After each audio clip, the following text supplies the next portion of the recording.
এখন কিন্তু সেই শীতকালের মতো রোদ্দুর গায়ে লাগাতে ভালো লাগে না, রোদ্দুরটা বড্ড বেশি চোখেও লাগে আর গা হাত পা পুড়ে যায়। সেই গরমকালের থেকেও না বাজে অবস্থা। সবে মতো স্নান করে আসলাম, আজকে শ্যাম্পু করেছি, তাই ভাবলাম এই জায়গাটা ভালো রোদও আসে, চুলটা শুকানো হয়ে যাবে, না হলে ড্রায়ার চালাতে হবে, আর আমার ড্রায়ার চালাতে না খুব বেশি ঝামেলা লাগে জানো তো। আর আমি স্নান করেই পুজোও দিয়ে নিয়েছি। সকালবেলা আমি যদি গপুকে ঘুম থেকে উঠিয়ে হনুমান চালিসা না পড়ি, আমার দিনে মনে হয় কি একটা কাজ করিনি। আর মা দিয়েছে দুপুরবেলা পুজোটা, আর এই যে আজকে আমার গপু সোনা বসে আছে। কেমন লাগছে গপুকে সবাই কিন্তু কমেন্ট করে জানিও।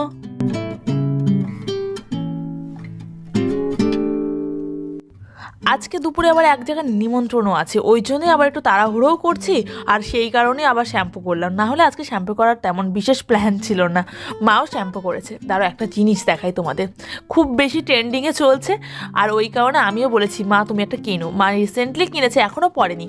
আজকে যেহেতু নিমন্ত্রণ বাড়ি যাবো দুপুরবেলা, ওই কারণে বললাম যে বার করো তুমি পড়ো। আচ্ছা, তোমরা আমার মায়ের খালি হাত দেখে অনেকে বলতে পারো যে মা কেন খালি হাতে, আসলে মা এই যে রূপোর শাখা বাঁধানো আর পলা বাঁধানোটা পড়বে, তাই জন্যে আগের শাখাটা খুলে রেখেছে। দেখো কি চকচক করছে না, ভীষণ গ্লো করছে। আর এখন তো জানোই রূপোর জিনিস ভীষণ পরিমাণে ট্রেন্ডিংয়ে চলছে।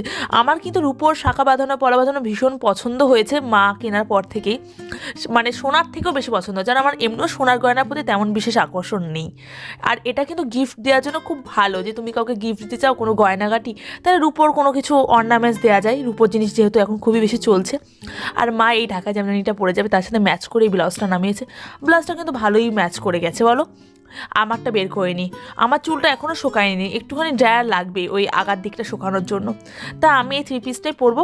এটা নতুন করে দেখানোর কিছু নেই, সরস্বতী পূজায় পরেছিলাম আর গেট রেডিও শেয়ার করেছিলাম, ওই ভিডিওগুলো যারা দেখেছে তারা তো জেনেই থাকবে। এখন রেডি হওয়ার পালা। তো তার আগে ভাবছি মাকে একটু নেল পলিশ পরাবো। মায়ের তো নেল পলিশ পরাই হয় না, আর ভালো করে মায়ের নখগুলো দেখলাম, বাসন মেজে মেজে মায়ের নখ বড়ও হয় না, আর ওই ডিশ ওয়াশ নখের মধ্যে লেগে রয়েছে, তাই ভালো করে নেলসগুলো পরিষ্কার করে এই ব্লু কালারটা সিলেক্ট করেছি। তোমরা বলো তো মায়ের হাতটা কি খুব বেশি বাজে লাগছে? একটু ব্রাইট কালার নেল পলিশ পরালে স্কিন টোনটা খুব বেশি লাইট লাগে, কিন্তু আমার মা বলছে যে কাজের মাসি লাগছে হাত। আমার মা ওরকমই, মানে কোনো জিনিসে না স্যাটিসফাই হবে না, শুধু বলবে তুই আমাকে খারাপটাই পরে দিয়েছিস। গল্প করতে করতে আমি রেডি হয়ে গেছি, কেমন লাগছে আমাকে। আর আমি এখন ভীষণ ভীষণ এই ক্রিস্টাল ব্রেসলেটগুলোর প্রতি মানে অ্যাডিক্টেড হয়ে গেছি। 4টে করে পরি, একটা সেট 4টে আছে যেগুলো বাড়িতে পরে থাকি, তো ওগুলো কালার ফেড হয়ে গেছে, কোথাও যাওয়ার সময় নতুন 4টে পরে নিলাম। ভালো লাগছে না বলো?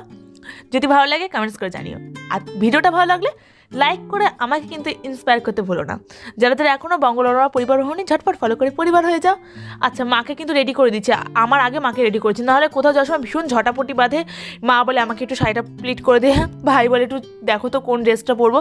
এই জন্য এক এক করে আজকে রেডি করছে, তাই আজকে কোনো ঝটাপটি হয়নি। না হলে এমন কোনো ইনভিটেশন বাড়ি নেই যেখানে যাওয়ার আগে আমাদের বাড়িতে ছোটোখাটো একটা বিশ্বযুদ্ধ হয় না। তোমাদের সাথে গল্প করতে করতে আর সবার ভিডিও ক্লিপ নিতে নিতে গিফট নিতেই ভুলে গেছে অনুষ্ঠান বাড়ি যাওয়ার জন্য। তো আজকে অনুষ্ঠান বাড়িতে এই ঢাকার জামদানিটা গিফট করছি, কি সুন্দর না রঙটা।